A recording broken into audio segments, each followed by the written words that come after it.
There are moments in life that come as suddenly as a jolt in midair.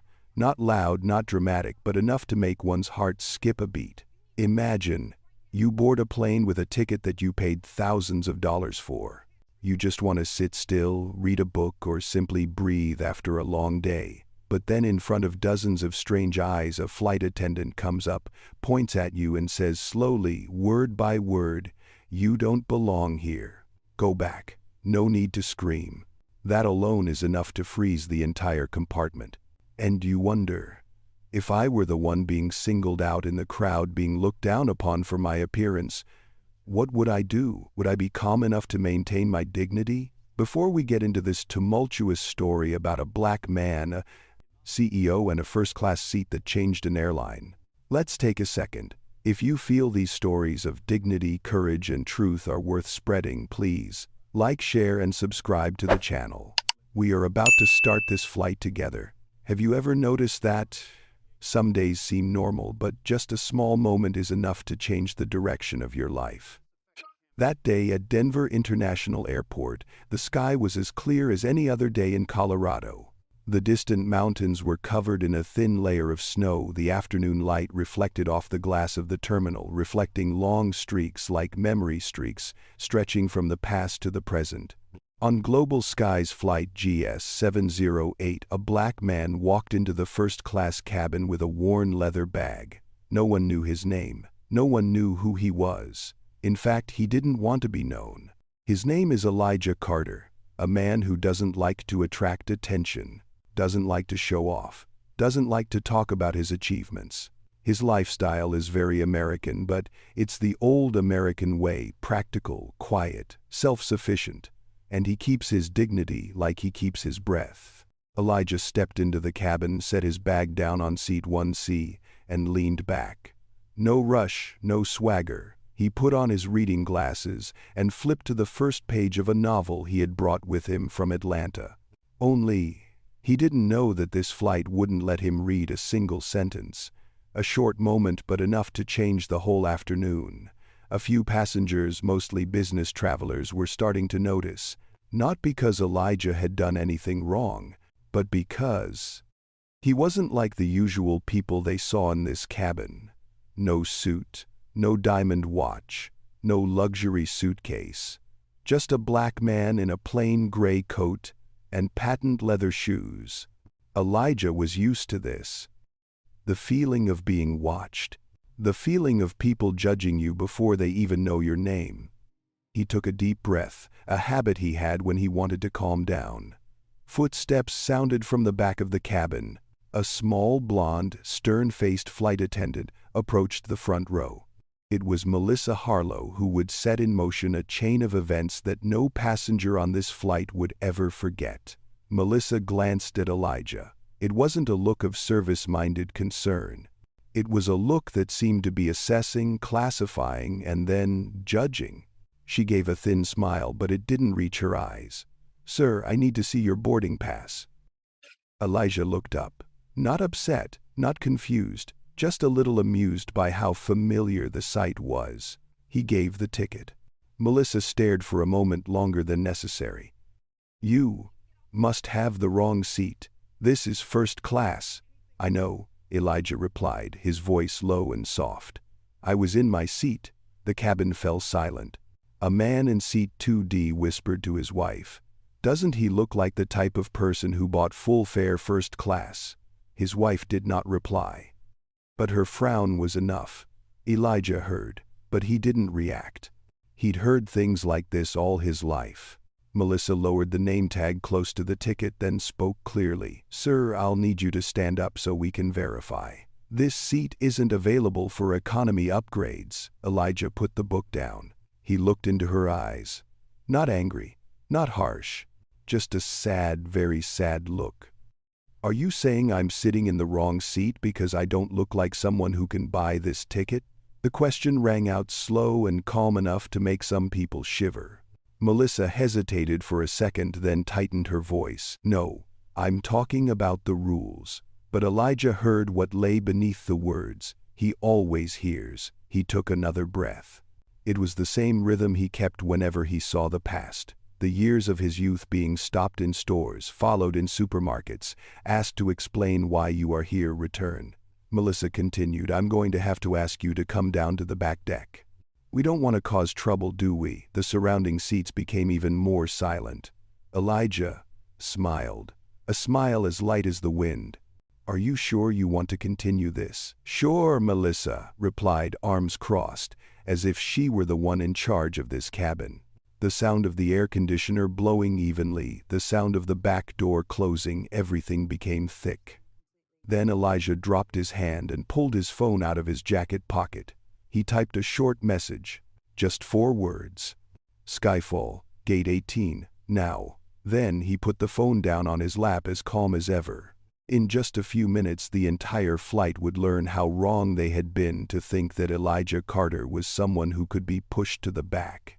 There are men who carry a part of history on their shoulders yet live quietly like the afternoon wind through the pines. Elijah Carter was such a man. He was born in South Baltimore in a small neighborhood where the shadows of old red brick buildings stretched across potholed streets. Every winter morning a cold wind crept through the rotting wooden windows, carrying with it the smell of coal, oil, smoke, and a chill that chilled the bones. Elijah grew up in days like that, days when people had to fight just to survive. But perhaps it was this harsh pace of life that made Elijah develop a kind of strength, not as loud as many others. A soft strength, a deep inner strength, a calmness that seemed inviolable.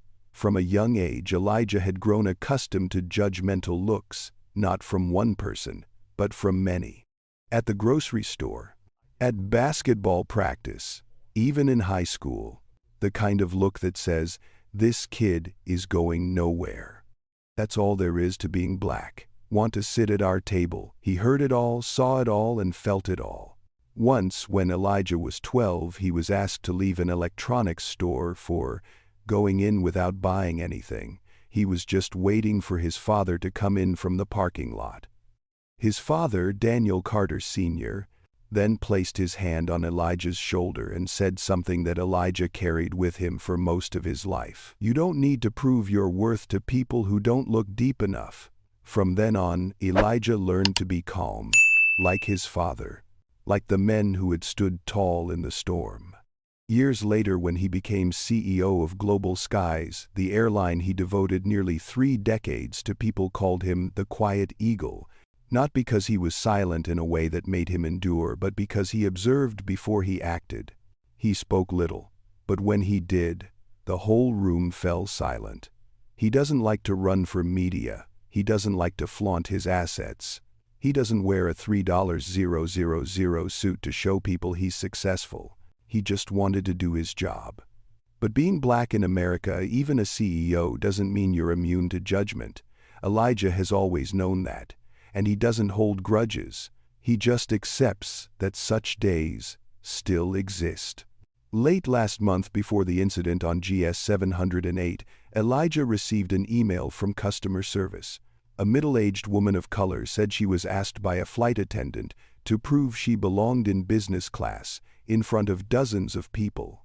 She wrote, I did everything right, but I was still treated like crap. Another email from a black student, I was asked to change seats even though I had the correct ticket. They said I didn't look like a first-class passenger. Elijah read it over and over again. He wasn't angry. He just felt a familiar pain. And then he decided, no notice, no advance notice, no assistant, no private plane. He will check it out for himself with real experience. He took flight GS 708 from Denver to Atlanta, a busy high-pressure route, the route where hidden problems are most likely to surface. Elijah had planned to silently observe the entire flight, but sometimes fate has other ideas. That morning he woke up early and made himself a cup of black coffee just like he liked it. No sugar, no milk, just the original bitterness like his life. He wore an old coat that his daughter Naomi always called outdated. But Elijah loved it simply because it was the last gift his wife had given him before she died. The coat kept him connected to his past, He walked into the airport. No priority, no executive line. He chose to queue like any other passenger. No one recognized him. And he liked it. In his mid-50 seconds, Elijah found that being invisible was sometimes a rare freedom. No one asked him for stock. No one offered him a contract. No one said, "CEO Carter, I admire you."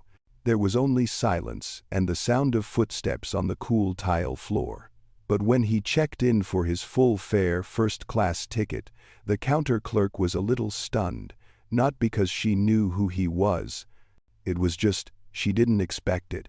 Elijah saw that, but just smiled slightly. Then he left.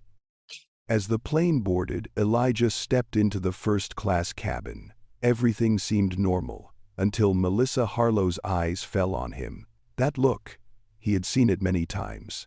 It sat at the intersection of doubt and judgment, between prejudice and the petty power some people like to flaunt. He knew it was coming, but he didn't know it would come so soon. Melissa approached. His lips were pursed. His voice was flat, as if he were disturbing the order of the cabin. "Sir, I need to check your ticket again, now." Elijah handed over the ticket, without saying anything. Melissa looked at it for a long moment, then raised an eyebrow. "Are you sure this is yours?" Elijah looked straight at her. A deep, fearless look. "I think so." Melissa took a breath, then said the words Elijah never wanted to hear again. "You'll need to move to the back seat. This isn't your area. No shouting. No vulgar insults." But Elijah heard what lay beneath every word, and in that moment, he remembered his father's words. Words that had stayed with him for 40 years. "Don't let them decide who you are." Elijah put the book down. He exhaled slowly. His heart rate steadied. His mind was as clear as water under an autumn sky. He said, "Are you sure you want to continue this?" Melissa crossed her arms.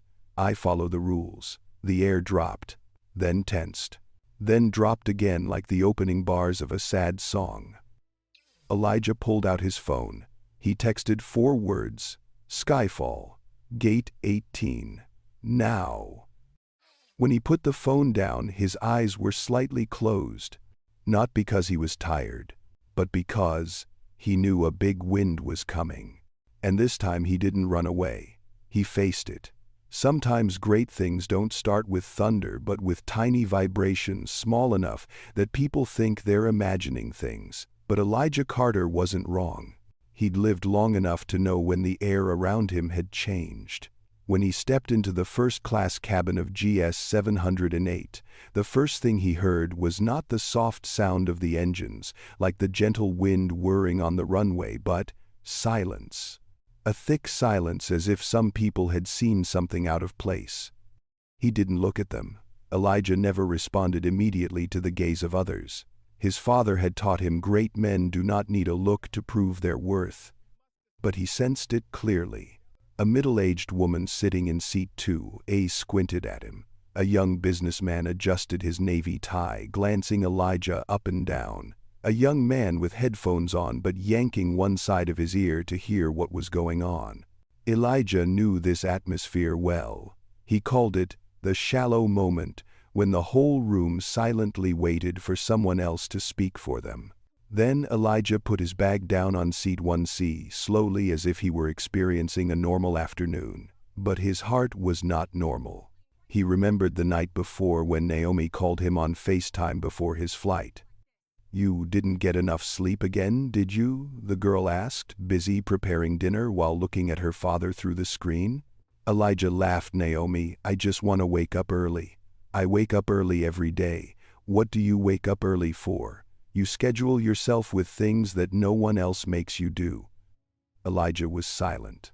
Naomi stopped, looked at her father for a long time, and said, "Don't try to do it alone." He responded with a gentle smile, the kind that always made Naomi both love and anger her. "I'm not alone, baby. I just want to hear everything more clearly." Elijah knew he had made the right decision that day. He needed to see for himself. He needed to understand the pain others endured every day from the very system he was in charge of.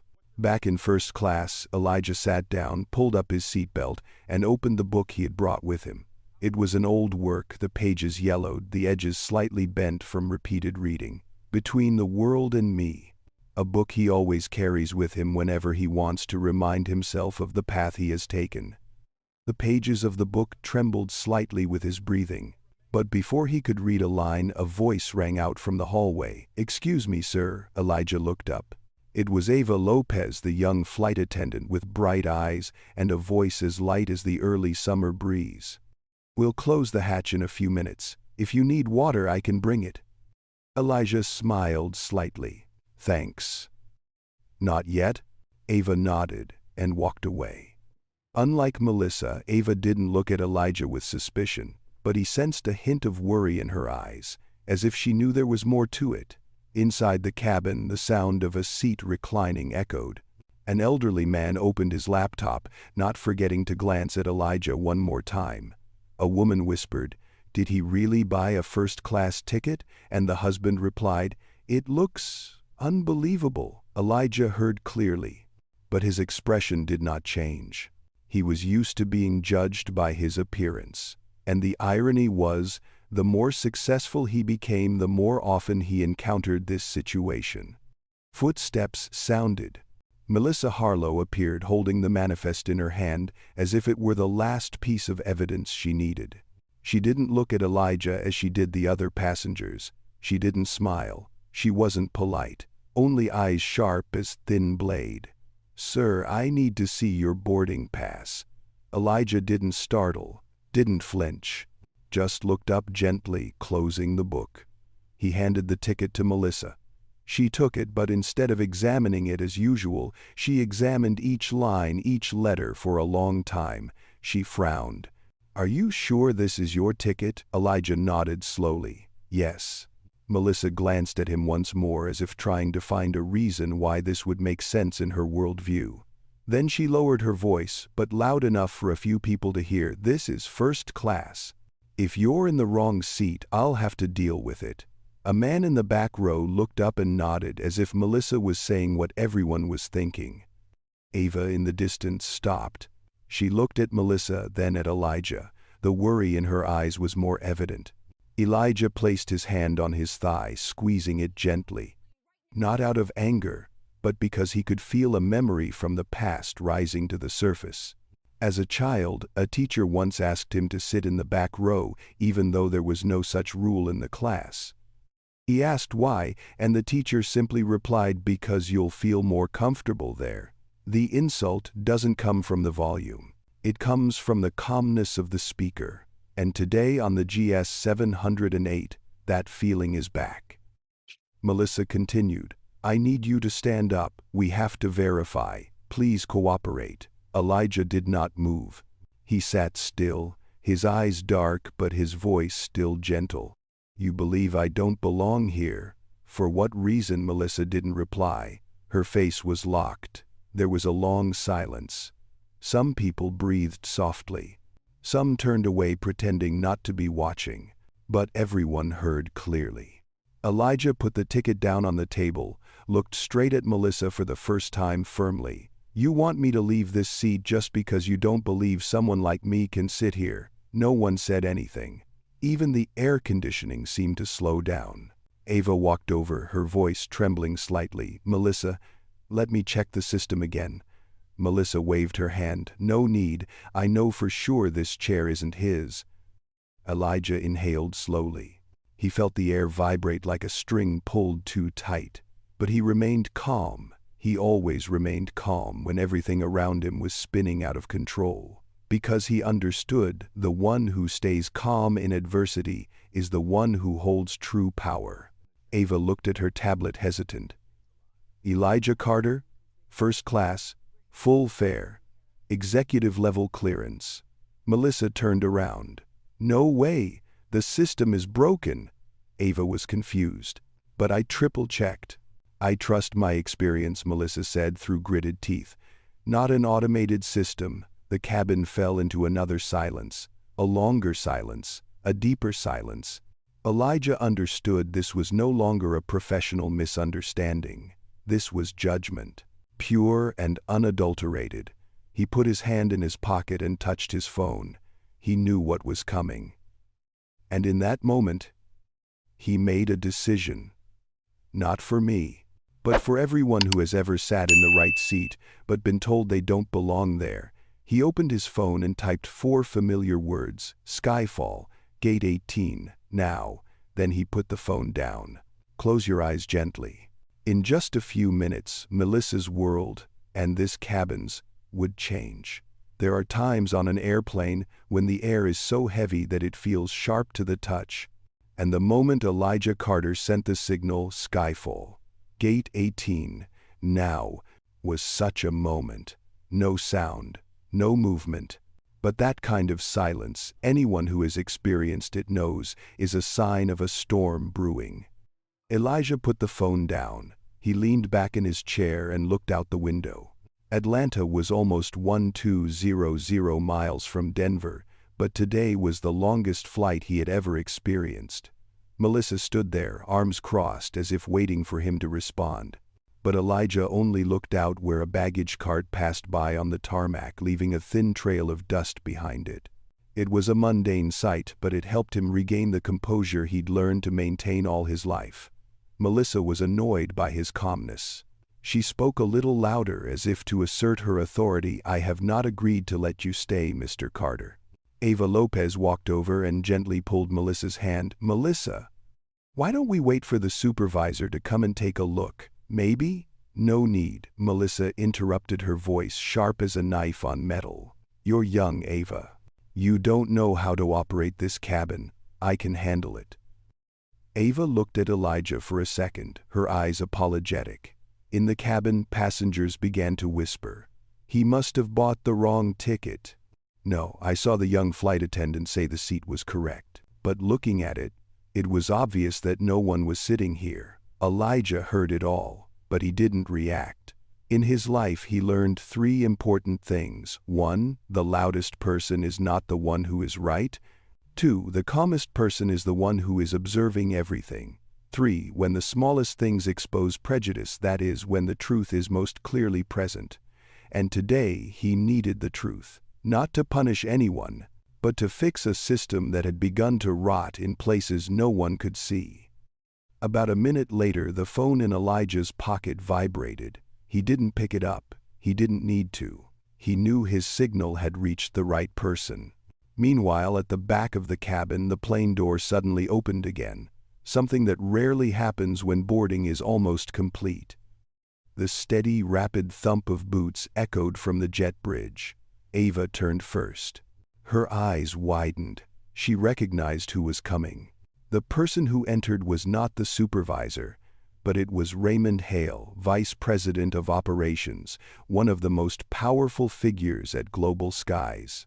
Tall, trim, with gray hair, sharp but calm eyes. He was the kind of man that even the airport director had to make way for when he arrived. Passengers began to talk. Oh my God, why is VP here? Is something serious going on? Senior leaders are already in the cabin before takeoff.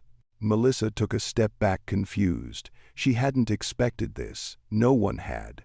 Raymond looked around the cabin, his eyes scanning the rows of seats like a security scanner. Then he saw Elijah.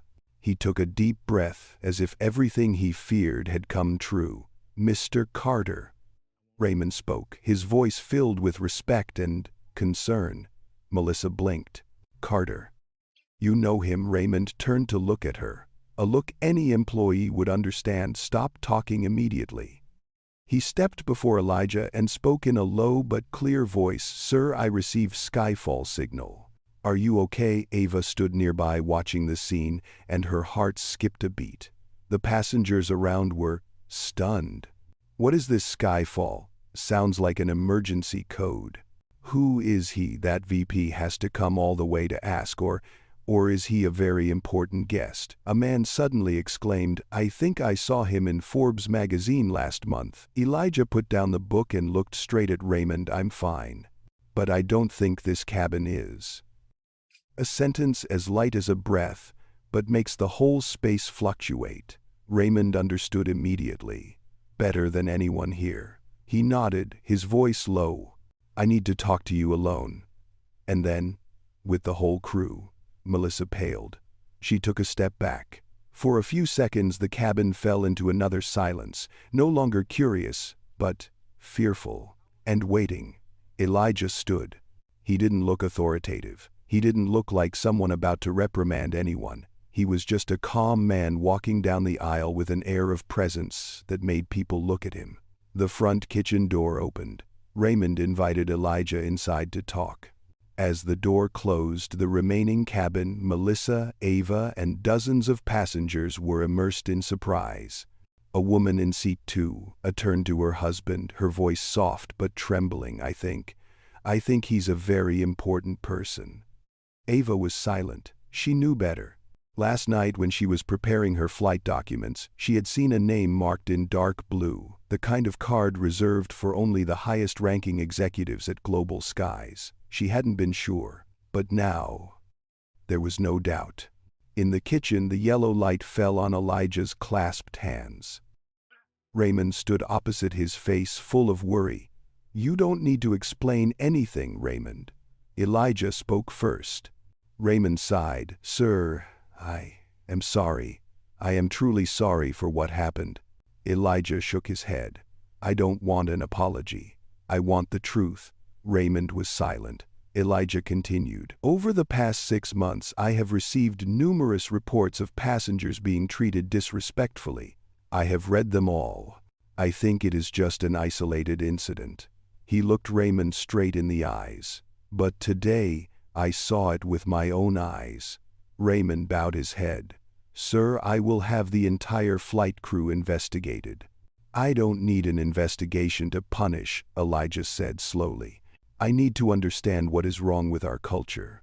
Raymond looked up. "So, what do you want to do?" Elijah closed his eyes for a few seconds, as if seeing his father's face, then his wife's, then Naomi's. "We're not taking off until this is sorted out." Raymond nodded. "I will do it right away." As Elijah walked out of the kitchen and back into the cabin, all eyes were on him. Not because he's the CEO, not because he's powerful, but because he was the only one who didn't lose his cool in a situation where anyone else might have gotten angry. He returned to seat 1C and sat down. Ava approached, her voice as soft as a breath. "Mr. Carter, I'm really sorry.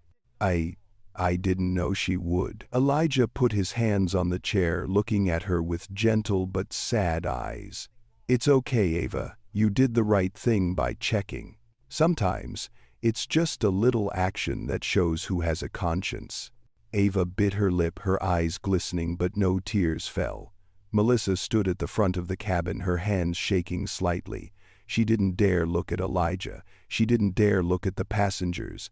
She didn't dare look at Raymond, who was coming toward her. A cold wind blew from the air conditioner. The cabin fell into a state of calm before the storm, and everyone knows the sequel will change everything. There are moments in life when, even if no one says it, everyone knows something has changed and cannot be reversed. In the first-class cabin of GS 708, that moment began the moment Raymond Hale, Executive Vice President, walked to the front of the cabin, his face set for a difficult conversation. Elijah Carter sat down in his seat. Not angry, not imposing, just sitting and taking a deep breath, as if listening to the very faint rumble of the fuselage. He always found calm in those sounds, the thin rhythm of metal against the cold air. Ava Lopez stood not far away, her hands clasped together as if to hide her tension. Melissa Harlow. She stood stiffly, her back so straight it felt as if someone had pulled her from behind. Her face was pale, but her eyes held something complicated, fear and an unwillingness to admit responsibility. The passengers murmured like a small stream running under the silence. "What's going on? Who is he? Is the CEO really? The VP is here. It must be serious." Some people began to look at each other with a strange sense of regret, as if they too understood that they had just been silent at moments when they should not have been silent. Raymond stopped in front of Melissa. Ashley Harlow. His voice was low, soft but not weak. Her name was Melissa, but in this tense situation, his slight mistake made her tremble even more because it showed he hadn't bothered to remember the name of the person he was about to investigate. "Melissa, sir." Her voice trembled, but she tried to maintain her usual coolness. Raymond reached out not to shake hands but to take the manifest from her hand. "Can you explain to me why you asked the passenger in seat 1C to change seats when his ticket was completely valid?" The whole cabin held its breath. Melissa swallowed. She looked around as if searching for someone to take her side. "Sir, I believe he was seated in the wrong seat. First-class passengers are usually upgraded or checked in first," but Raymond interrupted. "You believe, based on what?" Melissa pursed her lips. Her eyes flicked to Elijah, then quickly looked away. "Based on my experience." Raymond looked at her for a long time as if he were weighing each layer of her statement. "Her experience says that a man of color dressed modestly cannot buy a first-class ticket." The cabin immediately fell silent. A loud gasp came from the back seat. Ava bowed her head. Elijah remained still, his face showing no anger, only quiet sadness. Melissa paled. "No, I'm not. I'm not racist. Raymond raised his hand, stopping the excuse. "I'm not saying you discriminate. I'm just asking what makes you believe so." At that moment, Melissa realized that any reason she was about to say would backfire. She could only reply in a small voice, "I don't think he's on the priority list." Ava spoke softly, as if trying to salvage the situation. "Raymond, I checked. Mr. Elijah Carter's name is on the executive level list, full fare, no upgrade." The whole cabin seemed to slide down a notch. Melissa opened her mouth, unable to speak. She knew she had been wrong from the start. Not wrong because of the wrong ticket, but wrong because of a misguided belief that she would never admit. Raymond spoke slowly and clearly. "Melissa, do you know what the Skyfall signal means?" She shook her head weakly. "It means a senior leader has an important situation that needs to be handled immediately, and the person who sent that signal is the person you just asked to switch seats."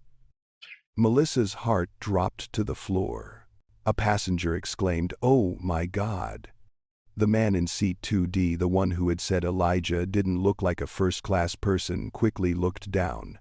Raymond continued, "You just asked the CEO of the airline to step down. This will be put into an internal investigation as soon as we land." Melissa gasped, as if out of breath.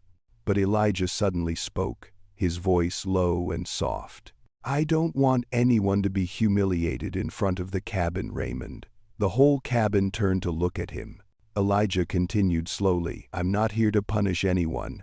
My goal is to see what happened and what needs to change." Raymond bowed his head respectfully. "But Mr. Carter, this cannot be overlooked." Elijah nodded. "I didn't say ignore it. I just said, don't make a scene." The way he spoke made even Melissa, who had insulted him a few minutes ago, look at him with a different gaze, not fear, but admiration and shame. A silence that lasted several seconds, heavy, but necessary. Then Raymond turned to the cabin and announced, "Ladies and gentlemen, we will be postponing the cabin closure to process internal procedures. We appreciate your understanding." Some passengers nodded. Some were still in shock. Some were beginning to understand that they had just witnessed something more important than a passenger and a seat. Ava gently approached Elijah. "Do you need some water, Mr. Carter?" He smiled. "I just need things to be quiet for a bit." Ava nodded slightly and left. Melissa stood still, tears threatening to well up in her eyes, but she fought them back, not because of a minor offense, not because she feared reprimand, but because she realized Elijah had not insulted her back, even though he had every right to. "That was what hurt the most," Raymond whispered. "We need to talk more when we get down there." Melissa nodded, her eyes red. Elijah looked at her for a long moment. No blame, no anger, just a look that made one look inward. He said a sentence very lightly, but it seemed to touch the deepest place. "I hope you'll think of today as an opportunity to become better." A passenger behind let out a soft wow of admiration. Melissa was no longer able to stand, but she nodded. For the first time that day, her voice was not arguing. "I am sorry, Mr. Carter." Elijah simply replied, "I heard." As Melissa walked to the end of the cabin, Ava gently touched her arm. "No blame. No gloating, just sympathy. You should take a breath. It's not over yet, but it will be better if you're honest." Melissa nodded, feeling someone being gentle with her for the first time. Raymond returned to the kitchen to call the operator. Elijah remained seated, the book open, but he didn't read it. He just held it as a crutch, a reminder that no matter what happened, he was always himself. Outside, the sunlight slanted across the runway. Another plane taxied by, its light reflecting off the windows like a streak of time. The tension in the cabin eased, not because everything was done, but because everyone was learning to listen. Today was not just about a contested seat. It was a test of character limits and who we become in the face of mistakes. Elijah closed his eyes slightly. He knew this was just the beginning. There are many moments in life when we think we are at a crossroads but are actually at our own feet. For Elijah Carter, that moment came just as the small front kitchen door closed, leaving him and Raymond Hale in a cramped space, barely enough for the two of them to face each other. The space was small, but the conversation that was about to take place was larger than the cabin outside suggested. Raymond leaned lightly against the stainless steel shelf, his hands clasped together, his face heavy as if he was carrying the responsibility of the airline on his shoulders. He had worked in this industry for over 25 years, handling hundreds of situations. But this was the first time he had been summoned by the Skyfall signal and by his own CEO. Raymond's voice was low but trembling slightly. "Mr. Carter, part of me hoped that signal was sent by mistake." Elijah crossed his arms, his eyes deep and calm to the point of being unreadable. "I never send the wrong thing, Raymond. But I didn't want to send it either." Raymond swallowed. "Sir, I need you to say everything again from the beginning. I need to understand every detail before opening an official investigation." Elijah looked up at the ceiling of the plane, where the LED lights reflected off in a dim strip. He inhaled, then said, "It's not complicated. A flight attendant thought I couldn't sit in the seat I paid for, and she wanted to kick me out of it." Raymond frowned. "I've heard of disrespectful passengers, of misunderstandings between crew and passengers, but I never thought it would happen to you." Elijah shrugged slightly. "I'm black, Raymond. It's happened many times before, just never on the airline I lead." The words fell into that small space like an invisible weight. Raymond bowed his head, his heart rippling. "Sir, I want to ask, and I want you to answer honestly. Do you think she did it because of her race?" Elijah looked him straight in the eyes. "I don't think. I know." Raymond was silent. Elijah continued, "But it's not just her. If it was just one person, it would be individual error. But I've read dozens of reports over the past 6 months from different crews. It's not individual error anymore." Raymond sighed, resting his hands on the cold steel table. "What do you want to do, Elijah?" There was a long silence. The sound of the engine from outside filtered through the cracks in the door like a steady background beat. Elijah spoke slowly, each word sinking in. "I want to look at the roots, not just surface level, not just press releases to please people. I want to change the culture from the inside out." Raymond looked up, his eyes serious this time. "I will stand by you. But you must know, this will affect a lot of people. There will be opposition." Elijah smiled slightly, a smile both tired and determined. "Raymond, I have faced opposition all my life. A little internal reaction will not make me back down." Neither of them said anything more, but the mood was clear. This was no longer just a flight incident. This was the first step in a reform. As the two opened the door and stepped out, the cabin fell silent, as if on mute. Ava looked at them both, trying to figure out what had happened.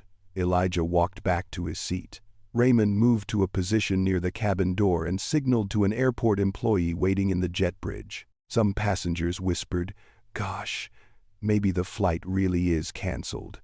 This is the first time I've seen a leader come to the scene to handle it. He's so calm. Calm.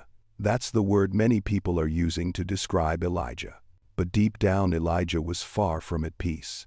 He remembered sitting in dozens of high-pressure meetings dealing with hundreds of millions of dollars, but nothing could compare to the moment he felt like he was in the wrong seat just because someone else thought so. Dignity is a very fragile thing. In the cabin, Raymond said to the crew, "Please stand in a line at the back. I will need to speak to you individually after the flight ends." A whisper arose. A male flight attendant shook his head. "Is Melissa going too far?" Ava turned around, her voice small but unable to hide the truth. "Not only too wrong." Melissa stood in a corner, her hands clasped together as if preparing to hear the verdict. Elijah closed his eyes for a few seconds, trying to catch his breath. He didn't like to scare people. He especially didn't like the thought of people forgetting that he was just a passenger trying to get back to Atlanta to see his daughter. He asked himself, "Is it worth putting myself in this situation?" Then he remembered the emails from his customers. He remembered his father's lessons. He remembered Naomi, who had once told him, "Dad can't fix everything, but I can fix one thing we suffered." Elijah opened his eyes. Maybe it was worth it. Raymond approached and said softly, "Sir, we have checked. We can take off in 10 minutes if you agree." Elijah looked straight at Raymond. His eyes were neither angry nor cold. "Just clearly, I'll keep flying. There's no reason for me to get off." Raymond nodded. "Yes, sir." The passengers breathed a sigh of relief. Ava smiled slightly as if a burden had been lifted. "Everyday do this live, and sigh, and no teasy. Everyday do this live, and sive, and for." Melissa bowed her head. This wasn't the end. But she understood that the CEO had just spared her a public humiliation. Elijah took the book back. Ava walked over. "Would you like a glass of water? I'll bring you your favorite." Elijah raised his eyebrows slightly. "You know which type I like." Ava smiled slightly. "I'd just guess. A calm person like you probably drinks plain water, not cold." Elijah laughed in a rare, genuine way. "Yes." Ava nodded, then turned away. But before leaving, she said something that made Elijah think for a long time. "Mr. Carter, thanks for not yelling at her. That made me learn more." Elijah was silent for a few seconds, then replied, "We all make mistakes. What matters is how we get back up." As the plane was about to close its doors, the last passenger entered the cabin, a young man wearing a gray hoodie and carrying an old backpack. He looked around, found seat 3A, and sat down. Elijah noticed a few of the passengers glance at the man again. The same look they had given Elijah when he had boarded. Elijah let out a soft breath. He decided to speak up, something he rarely did in front of strangers. "You're in the right seat, man. Don't worry." The young man was surprised, then smiled. "Thank you. I have a feeling someone is going to ask me again." Elijah looked around the cabin, then said softly, "Today, I understand that feeling more than ever." That statement made the young man look at Elijah longer, as if recognizing something special about him. But Elijah just nodded, then opened the book again. At that moment, the GS 708 cabin calmed down a notch. Not because everything had calmed down, but because for the first time someone chose to break the silence at the right time. And sometimes, just one small action like that can change the atmosphere of the whole flight. Elijah thought, "This is just the beginning. But at least, we're starting in the right direction." As the cabin doors closed and the Airbus A321 began to taxi down the runway, the atmosphere in the first-class cabin of GS 708 changed. Gone was the chill of prejudice that hung in the air. There was no longer the murmur of judgment under the breath. Instead, there was a different kind of silence, the silence of people beginning to realize they had witnessed something unforgettable. Elijah Carter sat in seat 1C, buckling his seatbelt, but he didn't read right away. He looked at his hands, fingers that had spent decades signing big contracts, perfecting bold strategies, but had also held his father's hand on windy afternoons in South Baltimore. Today those hands felt heavier than usual. The plane picked up speed. The runway stretched out in a blur of gray, then disappeared as the tires lifted off the ground. The sound of the wind outside changed from a low hum to a high pitch, a sound familiar to frequent flyers. Elijah closed his eyes, not to sleep, but to listen to himself. In that moment he heard his father's voice from many years ago. Elijah, dignity is not something people give you. It is something you keep even when the whole world tells you to let it down. He opened his eyes and smiled slightly. His father was always right. In the cabin, some passengers began to breathe easier. A middle-aged woman in seat 2A turned to her husband. Is he really the CEO? The husband nodded, still looking at Elijah with a mixture of respect and shame. I think so. And did you see how he handled it? No one else could have been so calm under those circumstances. A young man in the back row whispered, I feel ashamed because I initially thought the same as the flight attendant. The confession echoed in the small cabin like a falling mirror. Everyone knew it reflected themselves. No one answered. But a few eyes were cast down. A few people turned their chairs. A few sighed softly but meaningfully. It was the moment Elijah had been waiting for. Not because he wanted sympathy, but because he wanted people to see the problem, really see it. Ava Lopez appeared, pushing a small serving cart down the aisle. Her voice was as light as a morning breeze. Mr. Carter, the water is not cold as you like. Elijah took it, his eyes filled with gratitude. Thank you, Ava. Ava bowed her head slightly. But before leaving, she said softly, Sir, I learned a lot from the way you handled things. If it were me, I probably wouldn't have been able to calm down. Elijah chuckled. I'm not calm because I'm not angry. I'm calm because I know. If I lose my temper, they'll use it to confirm what they want to believe. Ava's eyes widened as if someone had just turned on a light in her mind. She spoke softly, as if afraid someone would hear, You are not just a CEO. You are also a role model. Elijah just shook his head. I'm just a man who has lived with this all his life. Ava wanted to say something more, but she pursed her lips and continued serving the other passengers. When the plane reached a stable altitude of 35000 feet, the captain announced that the cabin was allowed to move. But instead of taking out their laptops to work as usual, many passengers just sat still. That stillness, not uncomfortable, not oppressive, was like the moment after a big storm when one looks back at one's house to see what needs fixing. A customer in seat 3A, a young man in a gray hoodie, turned to Elijah. Can I ask you something? Elijah nodded, his eyes encouraging. You don't feel hurt? A very real question. No beating around the bush, no evasion. Elijah looked out the window before answering. Outside, the clouds drifted by like endless fields of white cotton. So beautiful that one forgot they were tens of thousands of feet above the ground. He said, It hurts. But it doesn't make me any smaller. It just reminds me that I need to stand up a little taller. The young man nodded, his eyes looking up as if he were looking at something beyond the clouds. Mr. Carter, I hope one day I can handle a situation like you. Elijah smiled warmly. You don't have to be like me. Just remember, no one has the right to judge your worth with just one look.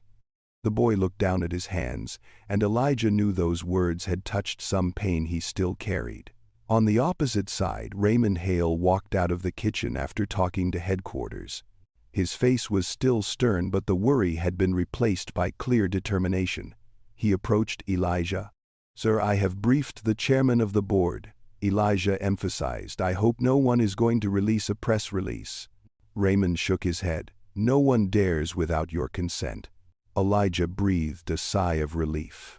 But they have a question they want me to pass on to you, Raymond continued. Elijah nodded. I hear you. They want to know if you intend to review the entire service process of the airline. Because what has happened shows that the problem is bigger than one individual. Elijah closed the book and set it aside. Raymond, I don't want to fix the process. I want to fix the culture. Raymond looked at him, his eyes suddenly lit up. Where do you want to start? Elijah replied immediately. With the truth. Raymond waited. Elijah continued. The truth is, if I wasn't CEO, I would have been kicked out of my seat. The truth is, people look at my appearance before they look at my ticket. And the truth is, this isn't just happening to me. Raymond was silent, but he understood every word. Elijah leaned forward. Raymond, I'm not going to let this go until the plane lands. I want a full report. I want to interview every member of the crew, and I want to implement a new training program within 30 days. Raymond nodded vigorously. I will take responsibility. Elijah placed his hand on Raymond's shoulder, a rare action. I believe you. Ava stood nearby, witnessing the entire conversation. She placed a hand on her chest as if her heart had just been awakened by something. Melissa was at the back of the cabin, her hands clasped so tightly her knuckles were white. She listened to every fragment of the conversation, not to argue, but to confront the truth about herself. She remembered the moment Elijah looked at her, not angry, not contemptuous, but sad. The sadness weighed heavier than any reproach. For the first time she asked herself, how many times have I looked at others with unfair eyes? The question chilled her more than the wind at 35000 feet. The captain announced that it would be about 2 hours before we reached Atlanta. The cabin calmed down. One passenger covered himself with a blanket, another opened a laptop, a few sat thinking. Elijah, however, opened the book again, but did not read it. He just looked at the page as if he were looking at a new chapter about to unfold. A chapter not written with ink but with choices. His choices, the choices of the airline, and the choices of the people who witnessed today's events. Elijah closed his eyes, this time not to forget, but to prepare to move forward. The story of GS 708 is still very long. In the quiet first-class cabin of GS 708, the soft glow of reading lamps creates the atmosphere of a suspended library at 35000 feet. It's so quiet you can hear Elijah Carter turning the pages or the muffled sighs of passengers still thinking about what just happened. But that silence was about to be broken by something no one expected. About 20 minutes after the plane reached a stable altitude, a slight vibration appeared on the flight control screen. Ava Lopez paused, looking up as if to confirm it. Raymond Hale also noticed. Elijah placed his finger on the spine of his book, an old habit he had whenever he sensed something was about to change. A soft clicking sound came from the front cabin, the sound of the internal satellite phone connecting. Raymond walked quickly over. He picked up the phone. Captain, what's the matter? Elijah looked over. He couldn't hear what was said, but he saw the change in Raymond's face, pause, seriousness, then concern. Raymond hung up and walked towards Elijah. Sir, we have a problem. Elijah closed the book and put it down on the table slowly. Raymond, I'm listening. Raymond took a deep breath. The entire cabin video before takeoff was leaked. The silence instantly broke into waves that spread throughout the cabin. Ava turned around, eyes wide. A few of the passengers looked at each other, half curious, half concerned. Elijah remained still, but deep in his eyes a small flame had been lit, not of anger but of the determination of someone who knew the truth could no longer be suppressed. He asked, "Where did the leak come from?" Raymond replied immediately, "Not sure yet, but the video is going viral. Social media is going crazy, and the chairman of the board wants to hold an emergency meeting as soon as we land." Elijah leaned back in his chair. Just one breath, slow, deep. There was a long, beautiful, tense silence. Then he said, "Then let them see the truth. I am not afraid of it." Melissa Harlow, who had been skulking around the cabin since the beginning of the flight, emerged from the galley. She overheard words like video, viral, social media, and her face paled. She looked around, her eyes uneasy, then stopped on Elijah. Elijah sensed the fear in her eyes, a fear that was no longer prideful or prejudiced, just a very human fear of facing the real consequences of wrongdoing. She approached him, her hands shaking slightly. "Mr. Carter, I didn't mean to. I didn't think." Elijah raised his hand gently. "Don't explain yet. Not now." Melissa swallowed. She stepped back as if hearing a silent verdict. In the cabin, some passengers had their phones on. Even though there was no internet, they were still chatting. Passenger 2 whispered to her husband, "If that video is real, this story is bigger than the flight." Passenger 3A. The young man looked at Elijah again, his eyes filled with admiration mixed with understanding. "I think he's ready for this," he said. The man sitting next to him nodded. "I think he's been preparing for this for a long time. We just don't know." Elijah felt a rush of thoughts. He remembered the nights he spent reading complaint reports, the passengers who had emailed him in despair, his own childhood, the buses where he was called names he didn't belong to. He wondered, perhaps this is the moment, not of my choosing, but fitting for the mission I must bear. And the leak, though unpleasant, brought him some relief, because it forced everyone to look at the problem squarely without hiding behind apologies for the sake of it. Raymond stood next to him, serious. "Would you like me to inform the crew to prepare an official statement upon landing?" Elijah shook his head. "No need." Raymond was surprised. Sir Elijah looked out the window. The clouds were turning orange, a sign of an early sunset on the eastbound flight path. "Raymond," he said, "don't react in haste. When the truth comes out, the only thing to do is stand firm. The statement will come later when I have said what I needed to say when I needed to say it." Raymond was silent, and then he nodded, because he knew Elijah always had the right timing. Ava stepped closer to Elijah. Her voice was soft but carried a distinctive weight. "Sir, if the video goes viral, are you worried about the media repercussions?" Elijah looked at her as at a young person, learning his first great lesson in humanity. "Ava," he said slowly, "the only thing I worry about is people who have suffered injustice like me but don't have a 1C seat, don't have a CEO title, don't have anyone to protect them." Ava's eyes sparkled. "You don't just think about yourself." Elijah smiled softly. "I never thought for myself." At the back of the cabin, Melissa heard every word. She felt her heart squeeze, not because she was afraid of being fired, but because she was beginning to realize she had touched a deeper wound than an apology could heal. She turned away, trying to hide her red eyes. A moment later, the captain's voice rang out. "Ladies and gentlemen, we will experience some light turbulence for the next few minutes. Please, fasten your seat belts."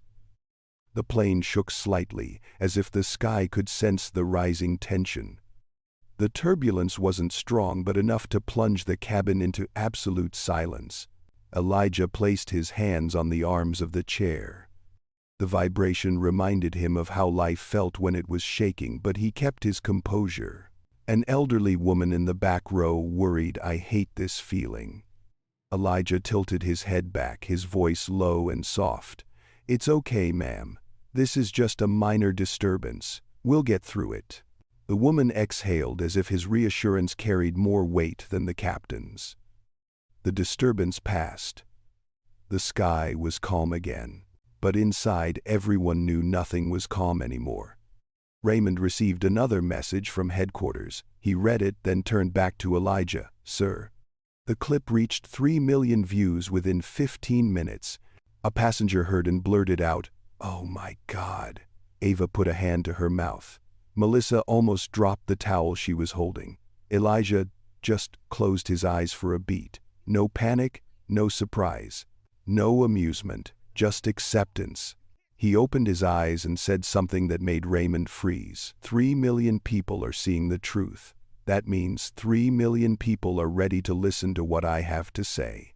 Raymond whispered, "What are you going to do?" Elijah nodded. "Yes, I will speak up. But not to defend my reputation, but to defend our values, what we are supposed to stand for." Ava looked at him with respect. "Sir, you make me believe there is still hope." Elijah smiled. "Hope begins when we stop avoiding." The plane continued to fly steadily. The lingering afternoon light created a golden strip on the cabin ceiling. Elijah lay back, breathing deeply. Not to rest, but to prepare. Because he knew when GS 708 landed, the eyes of the world would be on him, and he wouldn't hide. He would stand up, but in a way that made people want to stand up with him. The story of the sky today has gone beyond first class. It has entered the hearts of millions, and that journey has only just begun. The global skies, a 321, continued to climb eastward through the dark copper clouds of the afternoon. The first-class cabin remained as quiet as a room where an unforgettable truth had just been heard. But the silence was only superficial. Below, emotions were stirring quietly but intensely. Elijah Carter swirled his glass of water gently in his hand. The reflections on the water resembled the city's small dots of light from above. He wondered when this plane landed, what lights would be waiting for him on the ground, support or resistance, faith or attacks. He was used to both, but this time, things would be much bigger. While Elijah let his mind drift, Raymond Hale received another message from headquarters. He read it, held back a sigh, and approached. "Sir, there is another matter." Elijah put down his glass, his eyes as light as the wind. "Raymond, we have quite a lot of other things today. Tell me."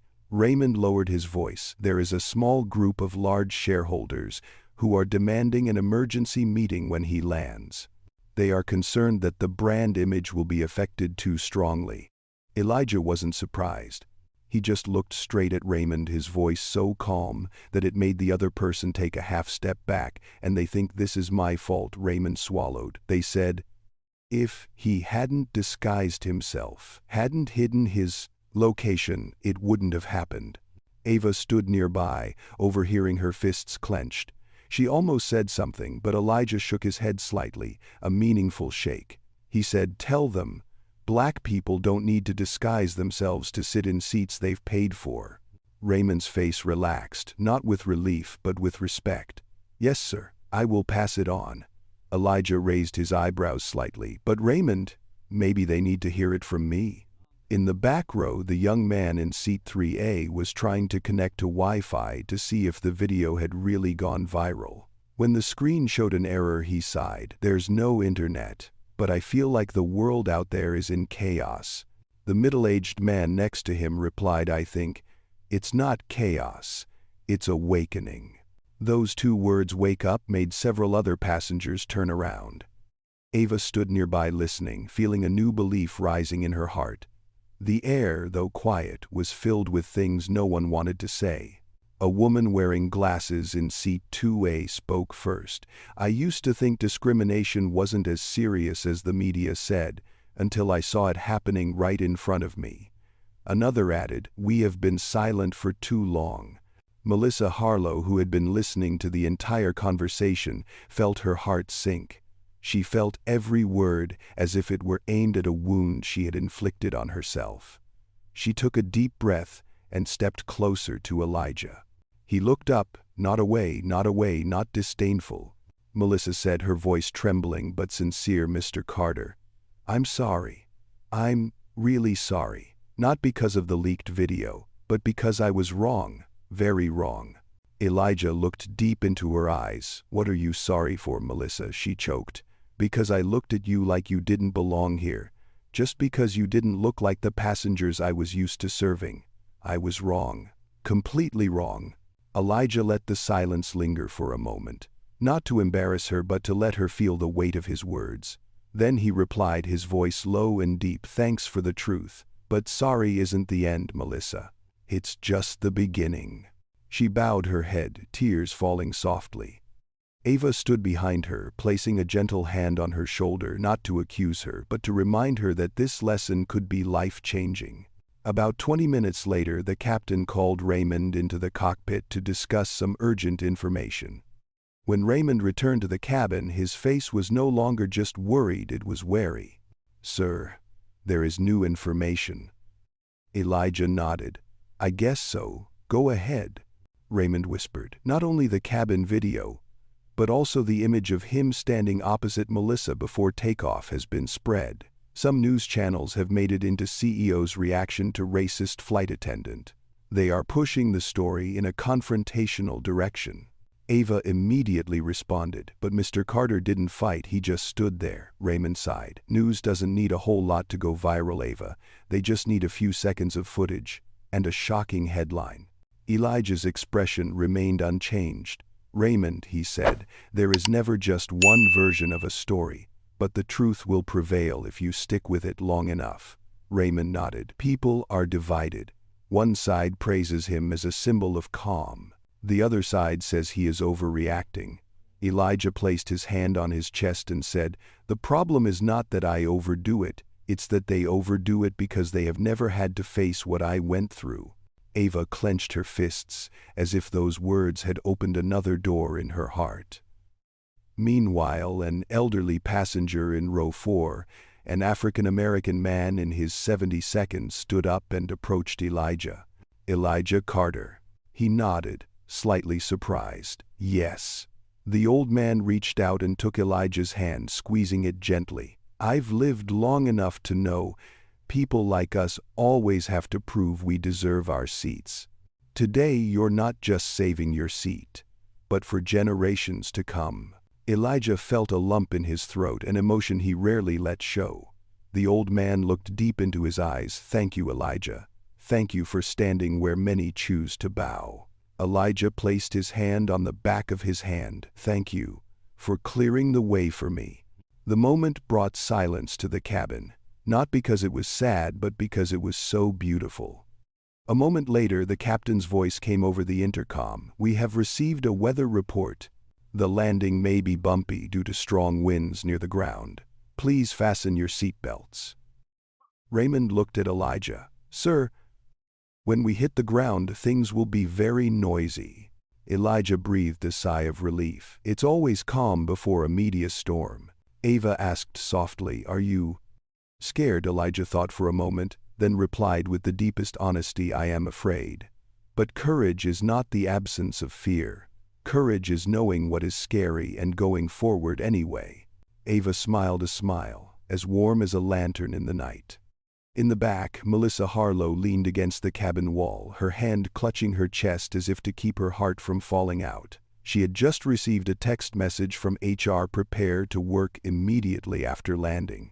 She knew what that meant, but in her heart, the fear was outweighed by another desire, hoping for real change, hoping to start over, hoping to make things right, not to keep my job, but to keep the good part of me that's left.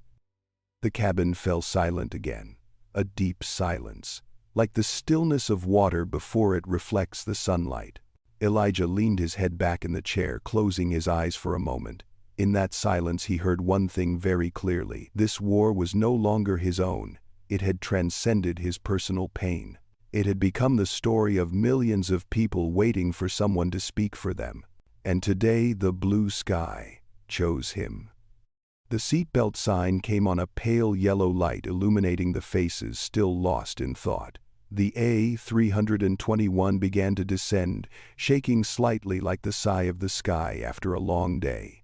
From the window of seat 1C, Elijah Carter looked down.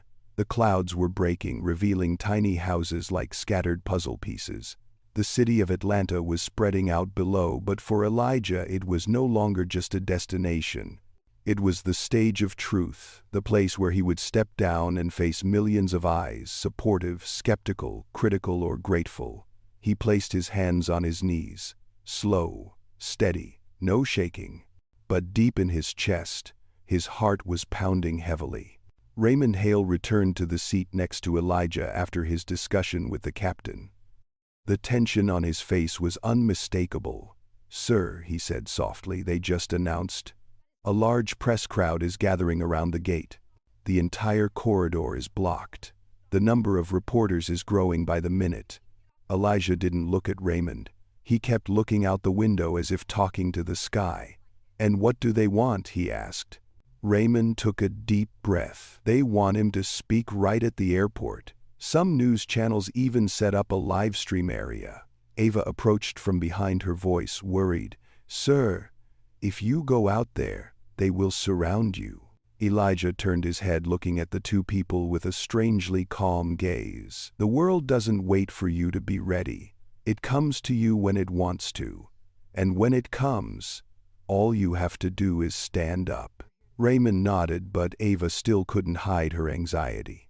But you have only yourself.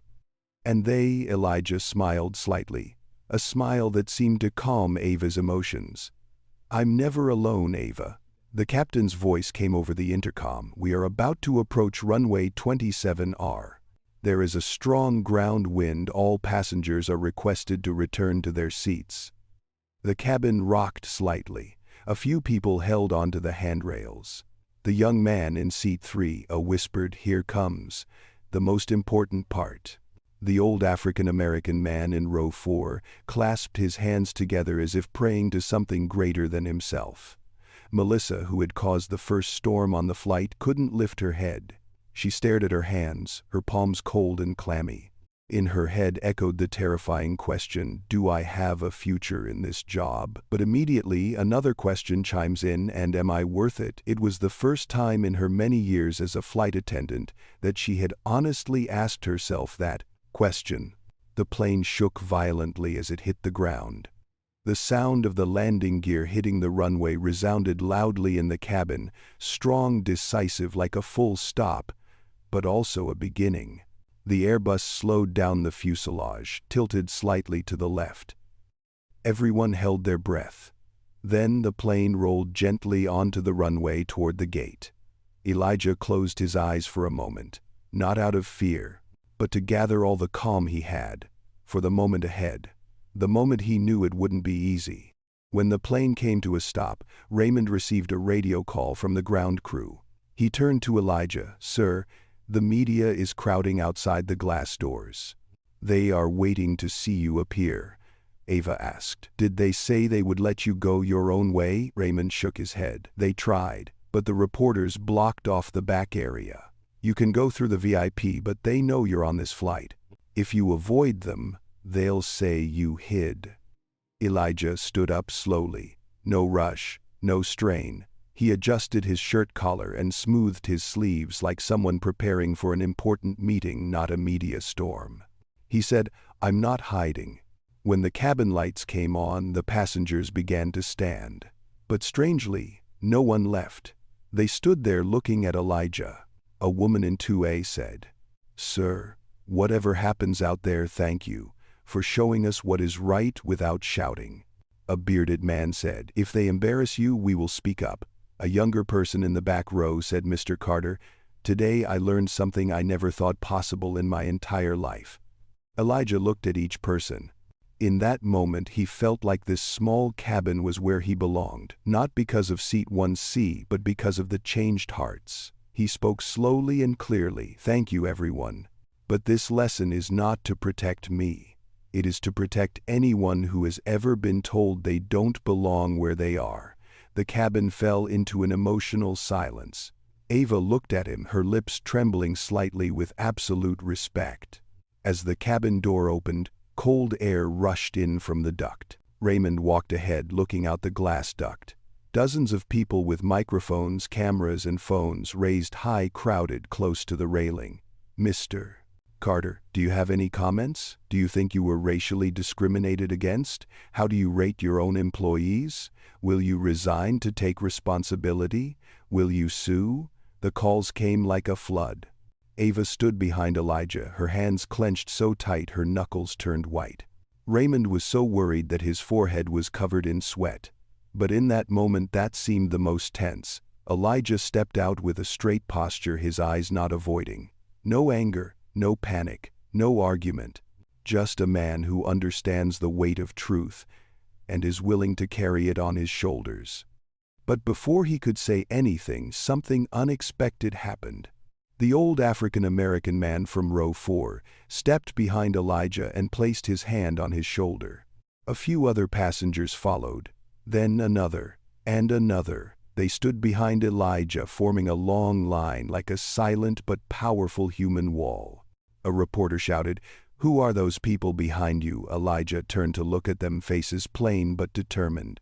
He replied, "They are witnesses to the truth." The hallway echoed with the sound of cameras flashing continuously. Raymond looked at the scene, choked up. Ava put her hand on her chest, her eyes sparkling. Melissa from behind stood watching, not daring to get closer but also unable to turn away. She saw clearly this was an image she would never forget for the rest of her life. Elijah raised his hand gently. The noise died down. He said no microphone, no loudspeaker, but his voice echoed down the hall. I'll say this once, and clearly. The space was silent. What happened on GS 708 tonight wasn't just about me. It was about something bigger, about how we look at each other, judge each other, and sometimes strip away the dignity of others with just a look. A reporter asked loudly, "So, are you accusing him of racism?" Elijah gently shook his head. "I accuse silence. Silence when we see something wrong. Silence when we see someone being treated unfairly. Silence is what holds us back." The camera clicks again, more often, more insistently. Elijah continued, "But today I also see hope. Hope in those who have dared to stand up, to speak out, to make a change. And because of that, I believe we can do better. We will do better." Ava burst into tears. Raymond stood up straighter. "Melissa," cried silently. Elijah concluded, "Tomorrow I will make an official announcement. But today, I just want to remind us of one thing. The dignity of a man is not where he sits. It is how he stands before the truth." The hallway exploded with camera noise, and the history of global skies began to change from that moment. After Elijah Carter stepped through the line of reporters, the hallway receded like a large wave, crashing onto the shore and then receding, leaving behind a trail of chaos and awakening. A black SUV was waiting outside. As Elijah entered, the door closed and the entire cabin fell into a suffocating silence. Raymond Hale sat in the front seat, turned slightly down. "Sir, they are broadcasting your speech live on 4 TV channels." Elijah stared straight ahead. No elation, no relief. Just a deep stillness, like a lake reflecting the sky after a heavy rain. "Raymond," he said slowly, "it was not a statement, it was a reminder. And I hope they listen with their hearts, not with curiosity." Raymond nodded like someone who had just witnessed something rare. The car entered the underground tunnel leading to the high-rise office complex of Global Skies. Above, electronic boards were still showing news of the incident on GS 708. Texts ran across the screen. "CEO Elijah Carter faces discrimination crisis on his own company." Viral video. "Flight attendant questions. Black CEO before takeoff. Passenger stands behind. CEO story becomes iconic." Elijah breathed a sigh of relief. He knew that in a few hours there would be other articles, those who supported him, those who doubted him, those who attacked him for their own purposes. But that's not what's tiring him. What's weighing on his mind the most is the big question he has to answer. "The house I built, is there a crack in a place I can't see?" The car stopped in front of the leadership entrance. Raymond opened the car door. "Sir, the board of directors is waiting for you in the conference room on the 28th floor." Elijah entered the building. The late-night workers stopped working when they saw him. No one said anything, but their eyes were filled with worry and hope. A female receptionist bowed slightly. "We saw the video, sir. The whole office supports you." Elijah placed his hand on her shoulder lightly, but enough to make her laugh with emotion. "Thank you. I hope we can make a change together." She nodded vigorously, tears glistening in her eyes. The 28th floor conference room was lit. Inside were more than a dozen people, board members, legal counsel, the communications director, and 2 people Elijah knew were not there to support him. As he entered, the atmosphere changed immediately. It was as if a strong wind blew through the smoky room. The chairwoman of the board, Mrs. Evelyn Grant, was the first to stand. "Elijah, we need to talk now." Elijah pulled out a chair and sat down. "Not in a hurry. Not defensively. We're talking, Evelyn." The room was silent for a few seconds. Another council member, Mr. Thomas Reed tapped his hand on the table, a signal he was about to launch an attack. Elijah, the video is doing a huge disservice to the company. The stock has dropped 3% in the last 40 minutes. Elijah leaned back in his chair. Thomas, do you think the stock dropped because of my actions or because of the problem I forced people to see? Thomas frowned. Communications Director Lydia Clark interjected, for whatever reason we need to prepare a statement tonight. And I suggest that the statement make it clear that the incident does not reflect the core values of Global Skies. Elijah looked straight at her. Lydia, I'm not denying core values, but saying no reflection is like denying reality. And the reality is it happened. On our planes, by our employees. The whole room stopped. Evelyn looked at Elijah as if to gauge the truth in his words. Elijah, I understand you want to improve the company culture, but things are escalating too quickly. If we don't control the media now, things could get out of hand. Elijah placed his hands on the table, clasping them together. His voice was low and steady. I don't want to control the media. I want to control the truth. The room fell silent again, but this time silent because of the weight of integrity. Another member, Mrs. Margaret Shaw, leaned forward. Elijah, I've been here longer than many people in this room, and I've never heard you speak in such a tone. Elijah looked at her, eyes filled with gratitude. Margaret, there are moments in life when you don't have a choice. It just puts you at a fork in the road and asks, do you want to take the easy way or the right way? Today, I chose the right way. Someone in the room let out a stifled sigh. Thomas shook his head. If we just go with the flow, the brand will be severely damaged. Elijah looked straight at him. A brand is not damaged by the truth. It is damaged by concealing the truth. Raymond stood behind Elijah, nodding slightly as if confirming it with all his dignity. Mrs. Evelyn clasped her hands together. So, Elijah, what do you want us to do? Elijah opened the leather notebook, the one he had written in on the flight. He put it down on the table, turned to everyone. I want Global Skies to change starting tonight. Thomas laughed coldly. Tonight, Elijah, are you kidding? Elijah looked at him with a calmness that silenced the room. Thomas, if you were the one asked to leave your seat because of the color of your skin, you would want things to change? Tonight, too. That statement left Thomas speechless. Elijah continued, I suggest 3 things to start immediately. 1, internal announcement to all employees within 2 hours. Not an apology for the incident, but a straightforward admission of the problem and a commitment to change. 2, suspend Melissa Harlow pending an investigation, but also protect her from online attacks. Mistakes need to be dealt with, but not by destroying a person. 3, deploy the Skyline Ethics Task Force in the next 24 hours, an independent group with access to every department, every data. Lydia Clark raised her eyebrows. Elijah, do you know this plan will get the media on us? Elijah nodded slightly. Good, because transparency is not a promise, it is an action. For a long time, no one said anything. Then Mrs. Evelyn stood up. Elijah, if this is the path you choose, the council will support you.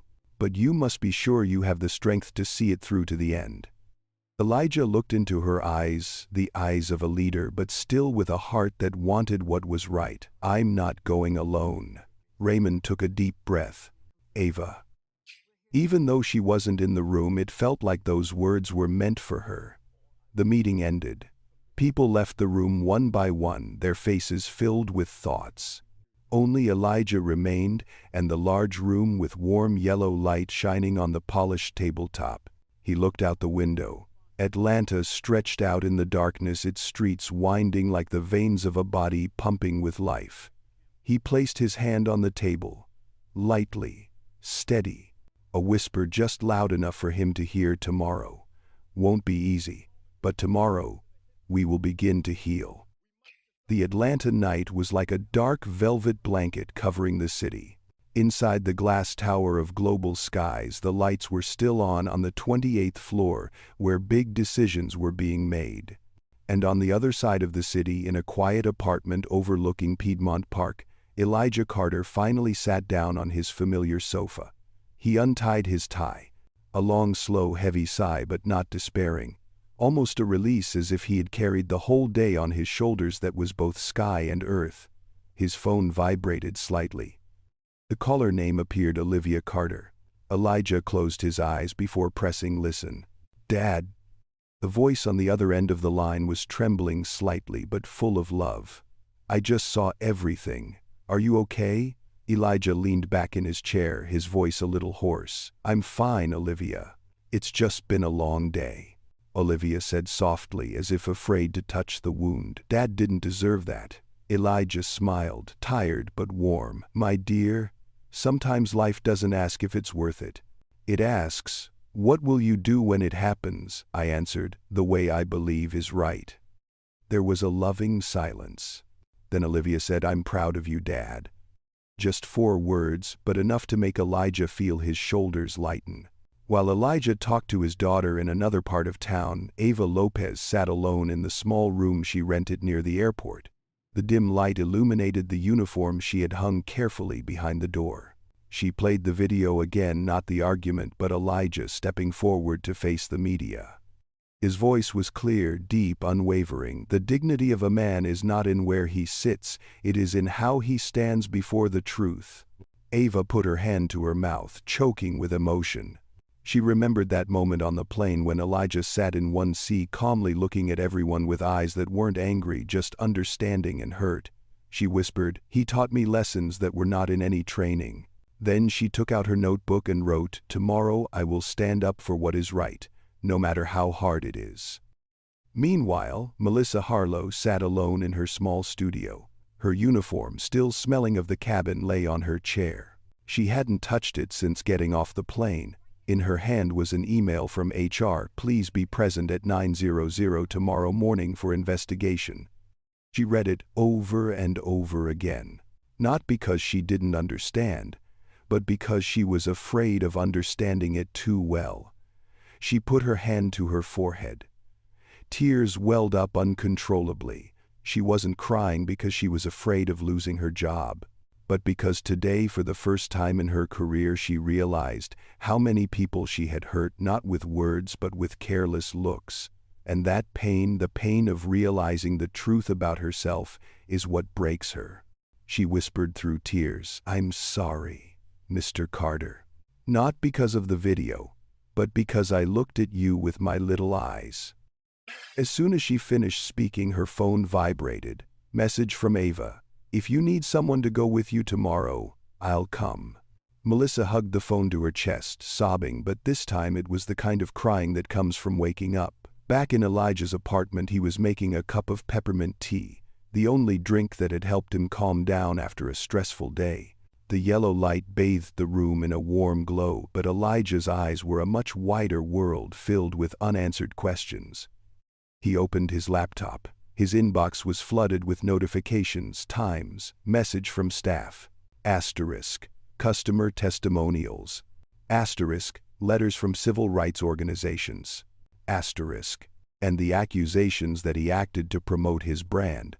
Elijah read it all, leaving nothing out.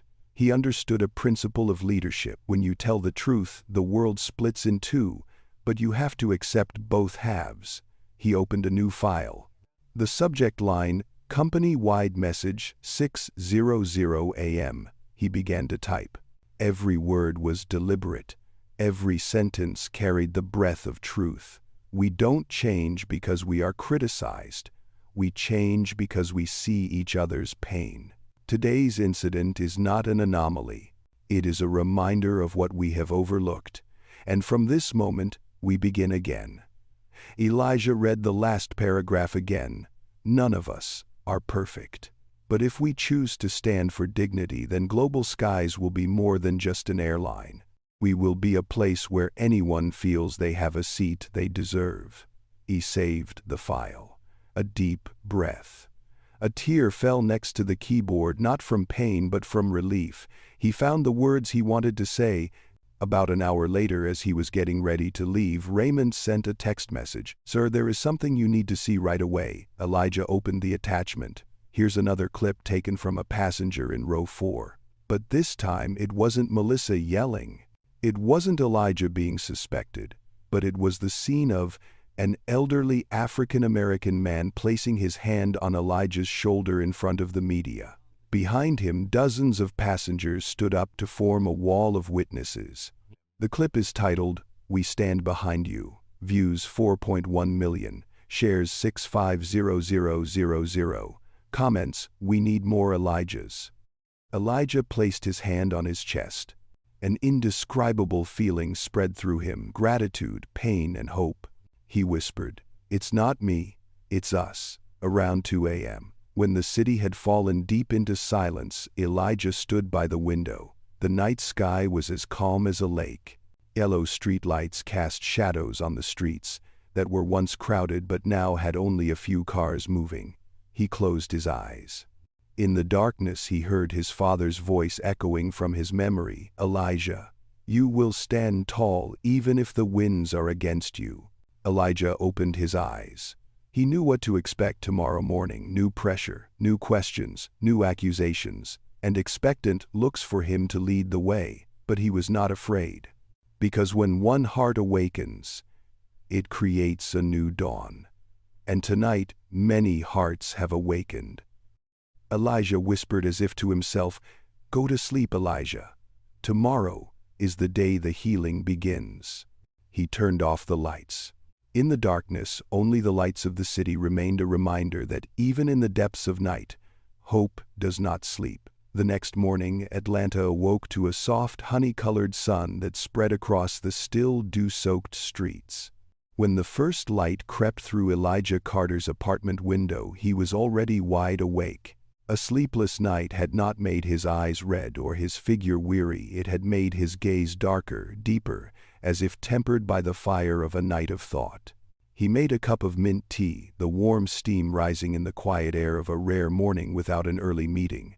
Phone message from Raymond Hale. "Sir, the official press conference is at 10:00 a.m. But everyone is waiting for you in the office."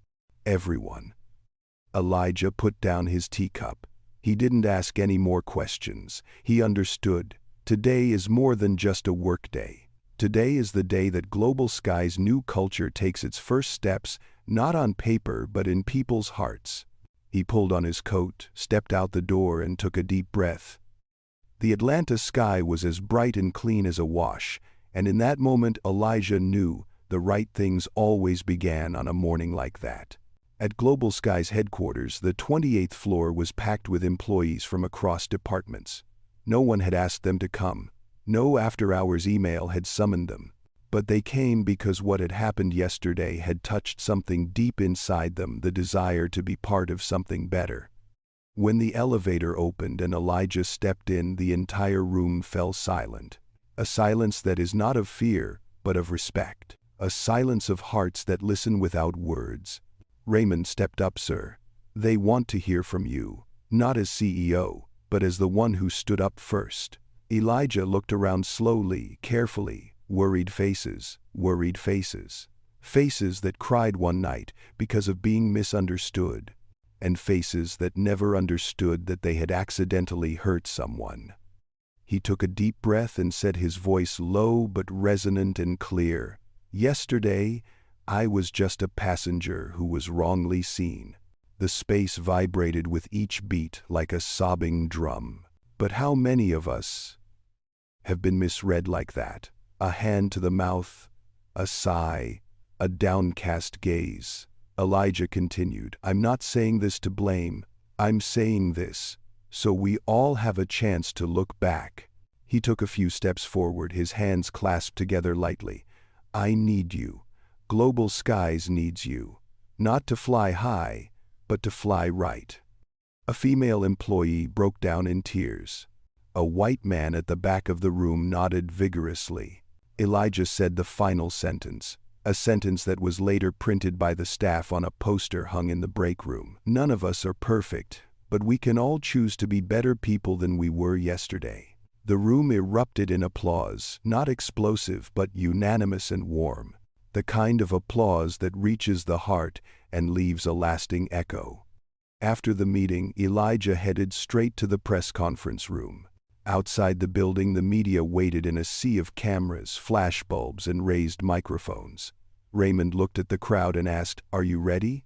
Elijah smiled softly. "I was ready since they told me to move to the back." Raymond chuckled softly for the first time since yesterday. The door opened. Bright light shone directly on him, but Elijah stepped out without hesitation. On the podium, he removed the microphone, did not stand behind the podium, but walked closer to the media like a storyteller by the fire. "Yes, I am the passenger in the video. Yes, I was asked to leave seat 1C. But I am not here to tell about the insult." He stopped, looked straight into the camera, as if speaking to each viewer on the screen. "I stand here to talk about opportunity." A reporter was surprised. "Opportune? Opportunity about what?" Sir Elijah smiled. "A chance for us to be better, not because of fear of being caught on video, not because of the media, but because people deserve to be treated right." Another reporter raised his hand. "Are you angry? Do you feel discriminated against?" Elijah looked far away towards the sky behind the skyscrapers. "There is anger. There is sadness. But emotions are not the end point. They are the beginning." The whole room was silent.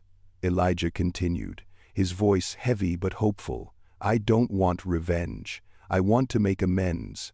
The cameramen dropped their microphones lower so as not to interrupt the moment. "I believe that any of us makes mistakes at times. What matters is when we open our eyes, which path we choose." A young reporter was so moved that he took off his glasses to wipe his eyes. Elijah ended his speech with a sentence that later went viral on US social media. "In the sky, every passenger is equal, and that is the future that Global Skies is committed to." After the press conference, Elijah returned to the elevator, preparing to return to his office when he saw Ava Lopez waiting. She clenched her fists, nervous, but her eyes were determined. "Sir, I wanted to say this since yesterday, but didn't dare." Elijah gently, "Today I dare." Ava took a deep breath. "Thank you for not turning my silence into an end." Elijah looked at her for a long time, then replied in a teacher-to-student tone, "Ava, you weren't silent. You just needed time to find the courage. And when you needed it most, you chose to stand up. That's what made the difference." Ava pursed her lips, tears welling up in her eyes. "I want to be a part of this change." Elijah put his hand on her shoulder. "I will be one of the leaders." That afternoon, the elevator opened in front of the Human Resources office. Melissa Harlow was sitting in the waiting chair, her hands clasped together until they turned white. When Elijah walked by, she immediately stood up. "Mr. Carter, please." "A minute." Elijah paused.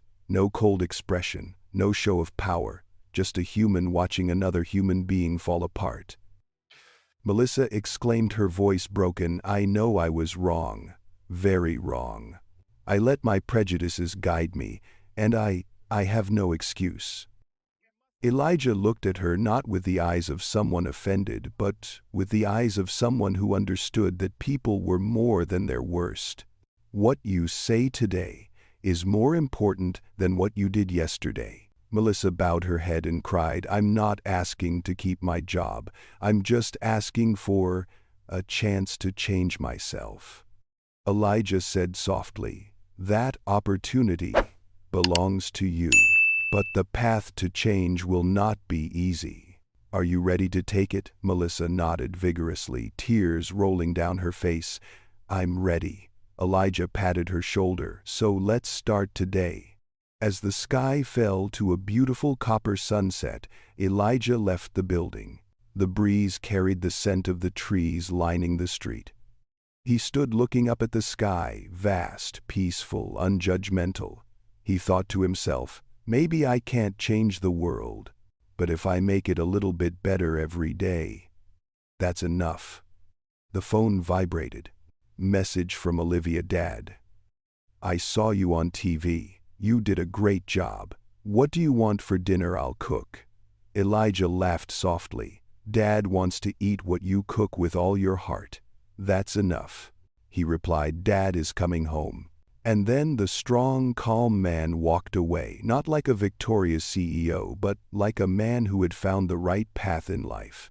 A story that began in seat 1C on an ordinary flight became the compass that led global skies and us to a kinder future.